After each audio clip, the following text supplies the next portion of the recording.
Before this video starts, I have to say we are going to be doing real science in it. Not bad impression that time. Alright, that was like take 5. We are doing science, and before the video starts, I just have to say, I'm not a sellout. I didn't cut the ponytail. You see? Dr. Freeman, I realize this moment you've all been waiting for. Oh gosh. It's a Half-Life Alyx lore! Woo!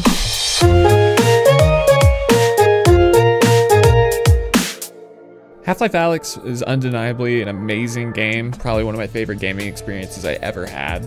And if you want to see the ending of Half-Life Alyx and like my giddy schoolboy-like reaction, you can check the link in the description below. Motherfucker! There is a lot to unpack here in this video today. I've been stewing on it for a while. It has to come out like a bad fart, you know, it's coming. And again, this is a video game, okay? I'll try to provide some interesting context and some scientific possibilities while also lending credibility to the fact that this is a fictional universe. So I'm gonna take a stab at it as a scientist, and hopefully we can draw some conclusions, because I've seen a lot of videos about, well, here's what happened at the end of Half-Life Alyx, but where does the story really go from here? That's where we're going today. For context's sake, we do have to start with when and how this game takes place, okay? Spoilers, obviously, all right? Half-Life Alyx is a prequel that directly affects the timeline of Episode 2. The big reveal being an exchange of Gordon Freeman's employment for Alyx's, and the catalyst for this being saving Eli Vance's life at the end of Episode 2.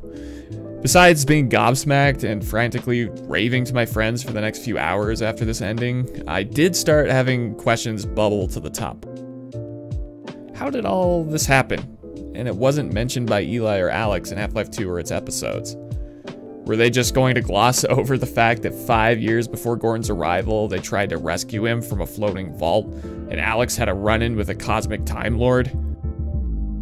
Eli is aware of the existence of Gman, and would likely have at least a hunch of the connection with Gordon and Gman. He has a discussion with Gordon about just this at the end of Episode 2. The more I think about that warning from our friend, the more I'm convinced it has to do with Borealis. And so what, no one ever brought it up? That's because Half-Life Alyx happens in a separate timeline, maybe even a separate parallel universe. Before we go any further, I am not going to lay my theories out with too much weight assigned to things like Brain Grub or Epistle 3. Things have changed dramatically. Laidlaw no longer works at Valve. Valve isn't going to take the straightforward route, as the ending of Half-Life Alyx showed. They won't use any of the information in Brain Grub, Epistle 3. Very likely they won't, because it's out there. But there could be small leads and general themes that we can apply with caution. With that said, at the beginning of Episode 1, the Vorts block Gman from interacting with Gordon Freeman. It is my assumption that immediately after this, Gman opens an alternating timeline and sets up the events of Half-Life Alyx to gain control of a new pawn, Alyx herself. Now, opens up a new timeline. What does that mean? It means he taps into an alternate universe. Before we go into why, let's actually talk about how for a moment. Gman is like, or his employers may as well be like 6th to 10th dimensional beings. Don't ask me which one. I failed math class in college, okay? I am a scientist though. I'll talk a bit more about this later, okay? Just keep that in mind. Anyway, back to reality. As Gordon had too many allies and had become powerful and unreliable in regards to Gman's employment, the Vorts, through the Vortessence, have powers to hold Gman at bay. And since they look up to Freeman to an almost religious extent, Gman finds himself with a tool that could be taken away at any moment. So by opening an alternating timeline, he was playing a high-risk, high-reward switcheroni by purposefully imprisoning himself as leverage to acquire a new valuable asset, Alyx, while also stabbing Gordon in the back a little bit as well. Or was it high stakes? As Gman knew the likelihood of what was going to happen in that timeline. The ending was clear for him, not for us, in the Alyx timeline. Anyways, at the end of Half-Life Alyx, Gman hands Alyx his briefcase. In a cutscene in the middle of episode 2, he no longer has the briefcase. This is just a small detail, but it's an interesting one. I'm sure he has a walk-in closet of these things, but it could be a narrative tie-in. It's kind of interesting. Now, the Alyx in Half-Life Alyx and Alyx in episode 2 are in superposition. I hope I'm using that correctly. And as soon as Eli Vance is about to be killed, Gman merges these two timelines, sort of like a line that bulges out just to reconnect. Alyx is taken into stasis, Eli Vance's life is saved, Gordon is no longer employed by Gman, Dr. Kleiner's masturbating in the corner, and the game ends. What I think happens next needs to be put into a bit further context. Gman controls time, space, telepathy. He has the ability to walk through time, see through time, and adjust quantum realities as he sees fit. He can even nudge. Gman, at least to my dumb human sitting on a million games in my Steam library I've never played brain, doesn't like the Combine, okay? Why is that? Well,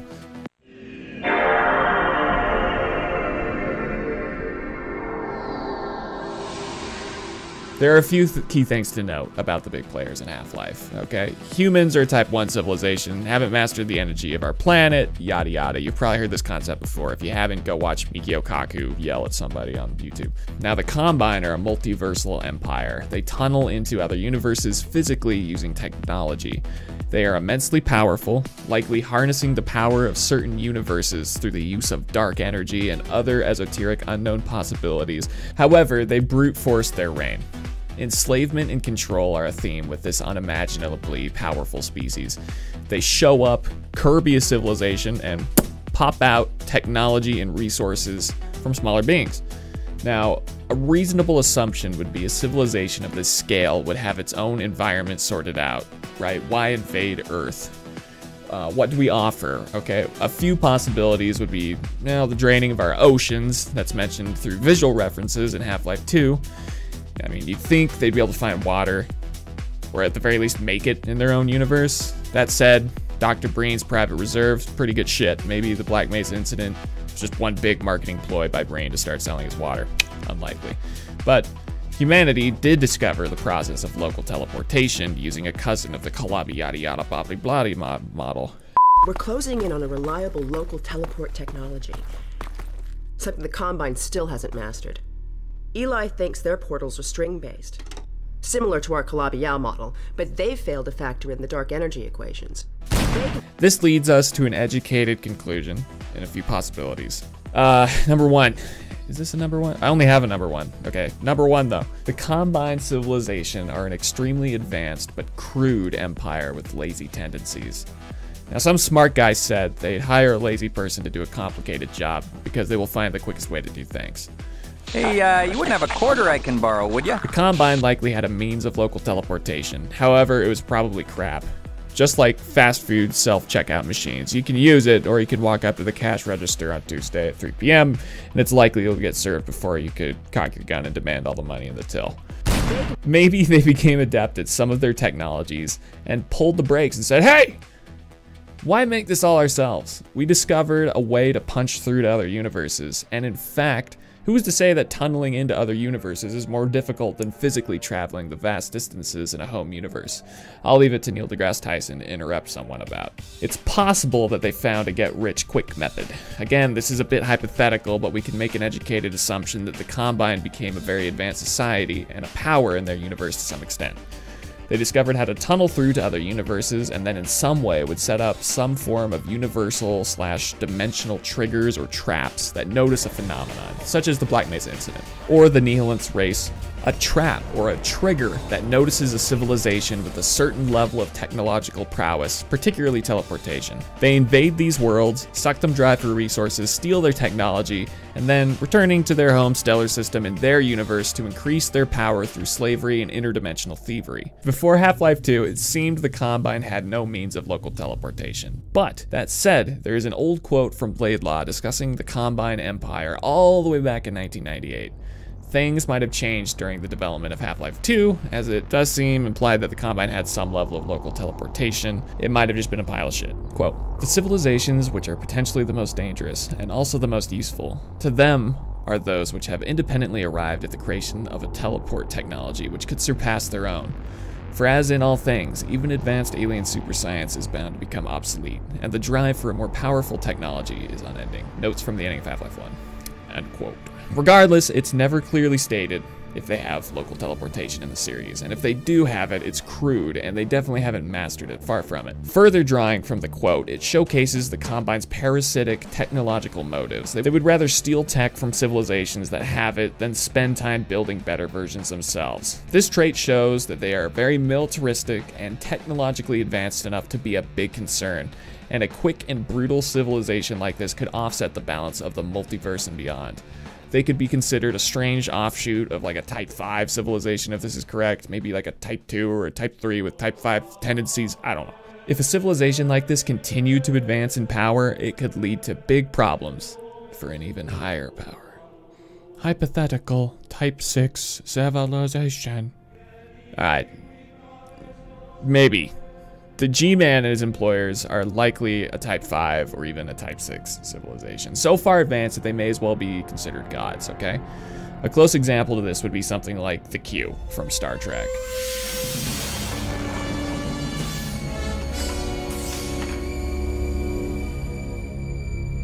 Thou art notified that thy kind hath infiltrated the galaxy too far already. Thou art directed to return to thine own solar system immediately. With some caveats. G-Man's employers are a more sophisticated and advanced civilization than the Combine. Ew, icky. Instead of a brute force mentality, they tend to approach from a cloak and dagger perspective, manipulating players on a chessboard to achieve results. Kind of like, well, God, if that's your slice of sacramental cheesecake. Some argue that G-Man is a Shalulathoi. Okay, Shalulathoi, whatever. As mentioned by Mark Laidlaw and Brain Grub, essentially a hatched advisor. I don't think this is the case any longer. Again, I don't think Valve will run with a story that is literally online for you to read right now. Could be wrong, I don't know. But for the sake of argument, I will say he is not. Now, I've done some research into quantum physics. I've read about superposition and entanglement and all the crap about the parallel worlds theory. I was so deep in this stuff that while researching, unfortunately my water heater broke. I emailed the apartment manager, asked him to come fix it, and thankfully he was half a mile away. And while he was fixing my water heater, I was in the other room researching quantum physics. And then it hit me. If I can't fix my own water heater, why am I in the other room researching entanglement? Anyways, it's safe to assume that G-Man and his employers are actively attempting to impede the Combine Empire. Can you imagine the dangers of a Combine Empire with the abilities of the G-Man? Can you? The hostility combined with that power would be truly terrifying.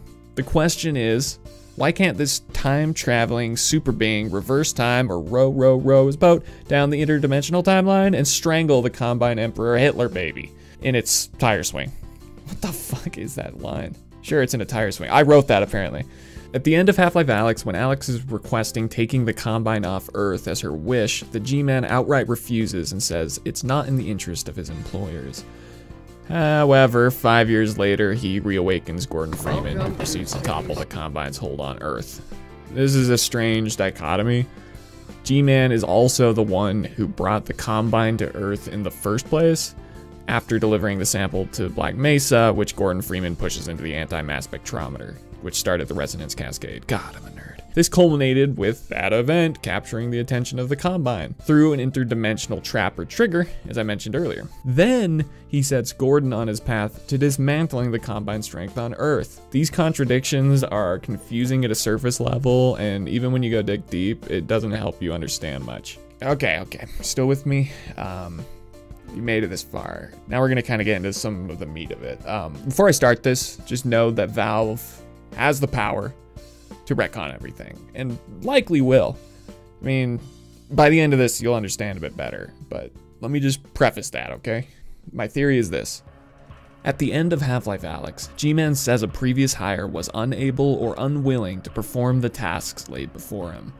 I think that during the original Episode 2 timeline, G-Man was interested in acquiring the Borealis, but by some circumstance in this universe where Eli dies and Alyx and Gordon head to the Arctic, Gordon was unwilling to help the G-Man any further due to the death of Eli. I mean, G-Man even told him, prepare for unforeseen consequences. Can he be stopped? Who knows? Motivations, Alyx is pissed. In this timeline, he was also unable to destroy the ship or acquire it for the Gman. That happens in one timeline. The official one, the one that never got made, you know, the one that kept you scratching your forehead for 13 years. However, Gman foresaw this and through quantum bullshit entangled separate universes. There is a quantum theory that exists where every movement you make could split into multiple universes, like when you just scratched your nose.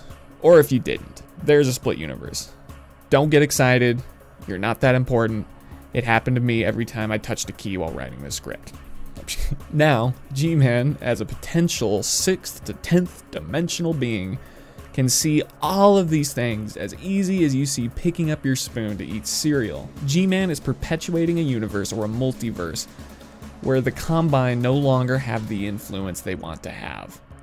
The technology humankind accidentally created is a key to this. If the Combine get a hold of the technology, the Borealis, his civilization and the multiverse will be affected. His employers have a criteria: no direct, observed involvement. So they use pawns. By entangling certain universes together, Gman can achieve his desired effect, limiting the range of the power of the Combine Empire throughout the multiverse, or suppressing it. Both Half-Life Alyx and the post-credit scene of Half-Life Alyx are in a separate timeline. There's now 3, essentially. The one that never got made, Half-Life Alyx's timeline, and then the one that Half-Life 3 could potentially be. Hold with me here. The decision is now where the developers plan to place the player in the next Half-Life game.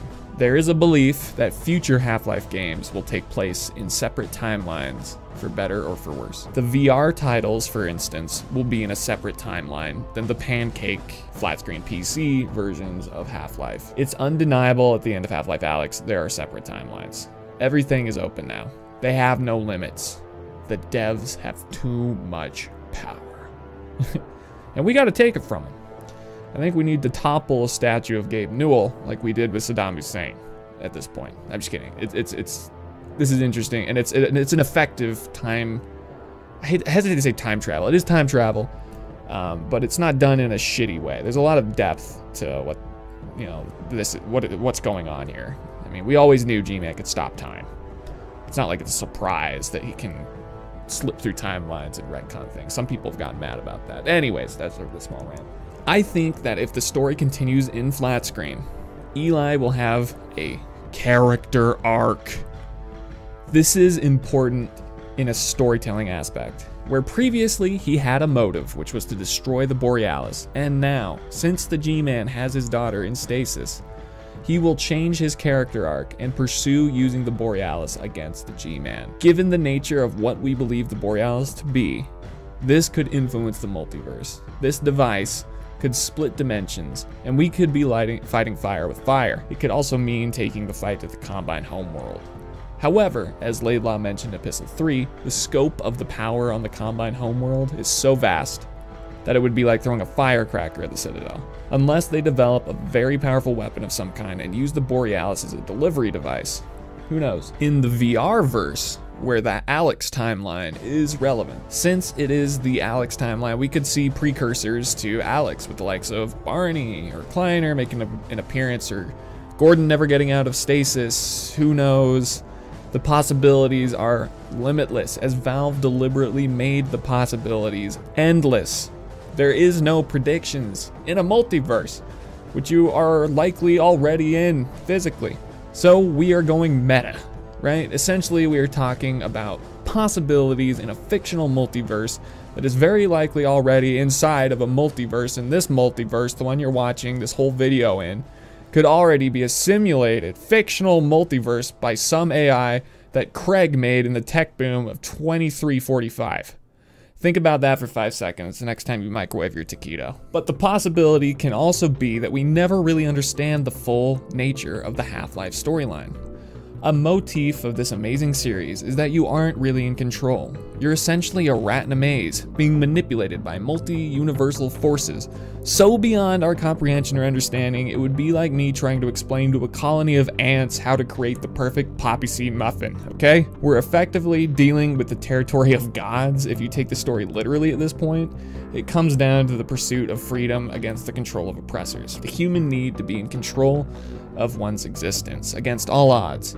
It's in my opinion that if the Half-Life series ever concludes, it will conclude in a way where just enough information is provided to give us a satisfying conclusion, but still leaving open many questions. And that's just it. What's the fun in knowing everything? No more Reddit discussion threads. Maybe there are some questions that will forever remain unanswered. Not just in this video game, but in general. What imperative does a person have to be passionate about a subject when everything is already known? Half-Life focuses on one half of its title, life, human life, and the pursuit of a life quintessential to our experience, the journey and better outcome for those involved. And by doing anything or using anything possible to get back to a time before the Gman and the Combine Empire would create a better life for all those involved. And to top it all off, if you look past the story aspects of Half-Life, the employers of Gman are technically just Valve. You can take that approach as well. But in the meantime, whew, this was recorded months ago and been rewritten, re-recorded in certain aspects, and then also I just kind of slept on it for a while because I've just been chewing on this for too long. It has to come out, but we finally did it. And there's a lot of unanswered questions, but there's a lot of like little threads we can follow, and I'm really curious to hear what you guys think about some of the things that, I brought up in this. Hopefully some of this is new to you. If it's not, I don't know what to tell you. I am a scientist, but I've been thinking about this for a while. So please comment what you think below, and we can have a discussion and hopefully, continue discussing these fantastic games until the world ends, which any day now, it could be it. Thank you so much for watching, guys. Hopefully you guys have a great day whenever you watch this, and keep an eye out for the next videos. This has been an albatross around my neck, this video, for a while, and so I feel a little bit more free now that I can finally say I've put this one out. So thanks for watching, and I'll catch you later.